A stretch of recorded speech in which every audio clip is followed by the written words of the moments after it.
The most powerful retro console can be made out of many different things, and I mean when you're looking at PCs.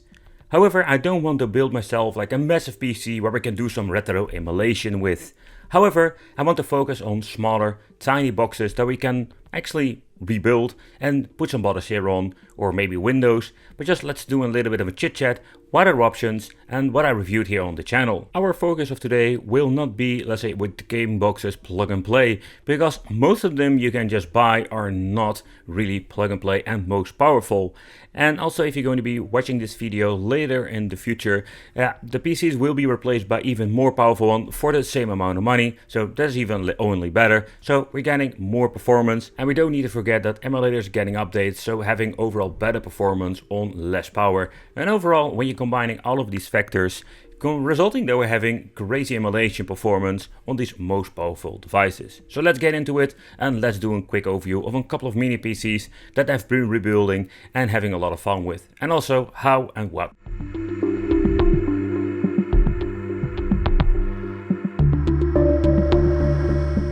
Okay, so when it comes to these mini PCs, we have all kinds of different versions, and I've reviewed many of them. But actually there are, in my opinion, two different ways that we can go to. So one great example is over here with this AMD Ryzen. So this is an older version, the 6900HX, and this is an AMD Ryzen 9, and this is absolutely a powerhouse. And because this is already in 6 model, they are getting sometimes in sales and having not an expensive product in compared with the new models, but have some overall crazy performance. I mean, when you're going to be looking into emulation, yeah, we can do some overall good upscaling. And don't get me wrong, this is not like a super cheap to the cheap option. This is still a very expensive product to buy. However, in the future, maybe in some random sale, you can pick one up and still have an overall fun time with emulation performance. And that is one of the reasons I just wanted to showcase, because in the beginning of the video I said already, we're getting newer versions, the older ones are getting cheaper, and where they were like the most expensive ones, they are still great for emulation, as particularly when you're going to be doing some little bit upscaling to 4K and higher.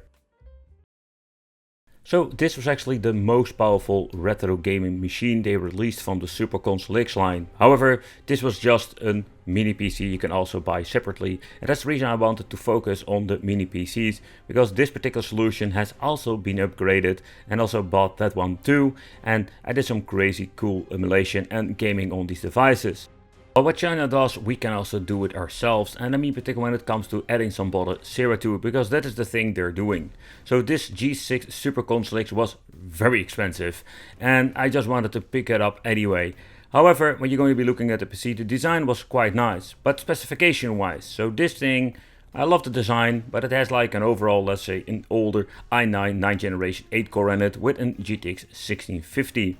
This is going to be enough for a lot of emulation, but yeah, one of the things, let's do a quick look in the inside, and here you can just actually see that there is just a simple 2TB platter disk in here that has the Batocera. And that is one of the things, you can just make them yourself and slap them into a mini PC and have the same result, having your own Super Console X. And that is actually not the same amount of money as this particular one, or maybe it is, but you're getting like maybe 10 times the performance. However, depending how you're going to be building it and where you're getting your mini PC, of course. Let's do a chit chat about making your own Batocera drive. If you're going to be combining this, for example, with this random mini PC, yeah, you can just build yourself a retro emulation beast, and a very powerful one. So you can combine Batocera with so far almost anything when it comes to Windows based or x86 devices, but you do have different kind of versions out there. So we're having over here a different kind of, let's say, storage capacity. So yep, we can use a 3.5 drive, platter disk 2.5, and SSD, and USB stick. If it's a storage device, you can actually use it, convert it to Linux Batocera.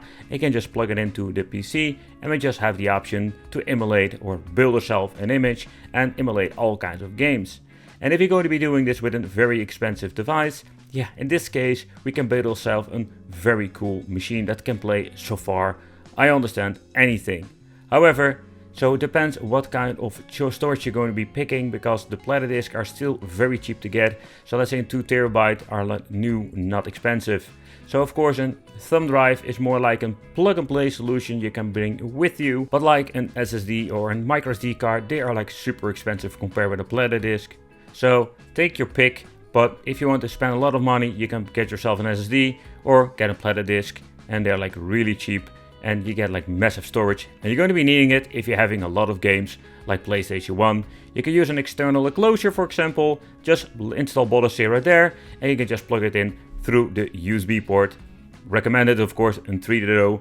Then we're having all kinds of plug and play solutions, like in Kinhank hard drive. You can just plug it in, configure this on your PC, and you're just ready to go. A very cool and easy way. Or we're having these complete kits even, and with this nice case, by the way. Yeah, it comes with a hard drive, but also with controllers. The controllers itself depends where and what you're going to be buying. Not the biggest fan of these things, because they're like fake PlayStation 2 controllers with no rumble function, and some of them are just having a chemical smell. They do implement a nice manual explaining how you need to set it up. If you have any problems with the controllers or anything else, everything has been, let's say, put in the manual. But of course, there are a lot of, let's say, tutorials out there that explain all kinds of things. Enough chit chat about this. Let's get back to the PCs and let's see what we can get when it comes to most expensive retro emulation machines and plug it in with some cool hard drives and some Batocera.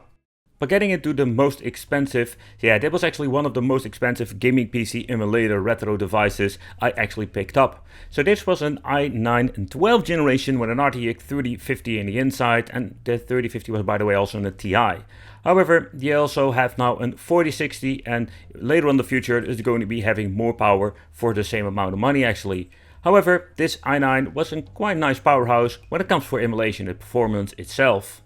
Well, of course, this thing comes with Windows built in, so if you're not going to be using the Batocera drive, you can actually play some really cool AAA titles. When it comes to an indie games or an old school games like Saints Row 4, yeah, you can actually play a lot of cool stuff on higher, let's say, graphics with 1080p and do a little bit of tweaking, maybe to 2 or 4K, but I wouldn't really recommend it with a mini PC like this.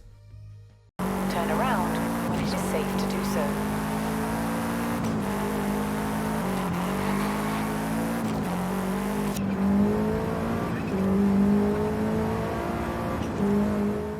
Starting off with some PlayStation 2 and my favorite game, Tekken 4. Nevertheless, we're having absolutely amazing overall performance with PlayStation 2, and you can even upscale it to higher resolutions if you want to without any problem.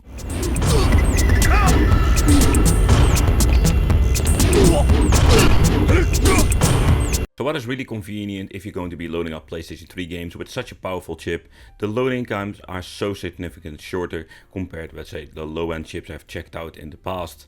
And also when it comes to the resolution, here we can even upscale it a little bit and getting amazing PlayStation 3 emulation performance.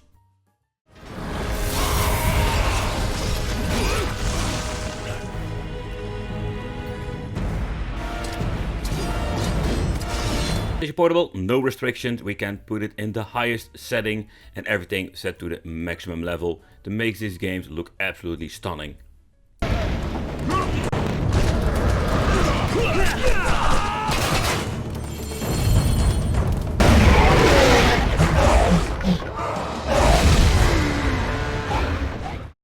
With maximum power and even newer chips, we're having overall better performance. If you're having an Xbox Classic or you want to even do a little bit of an Xbox 360 emulation, those systems will run perfectly or even better in the future.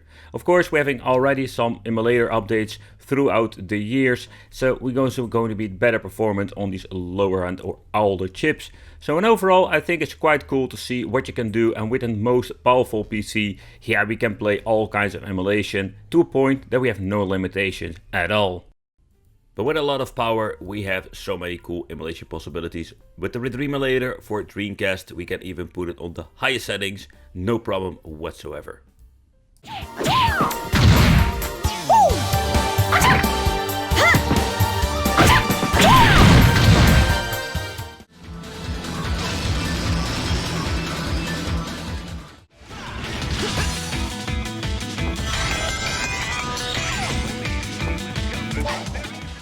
But if you're going to have an AMD Ryzen, because they are quite common nowadays in mini PCs compared with the Intel and the Nvidia, and of course price point technical, like say the Beelinks are quite expensive. For example, with this GTR, a very nice mini PC. This is the 7840HS, but the overall result in emulation is just stunning.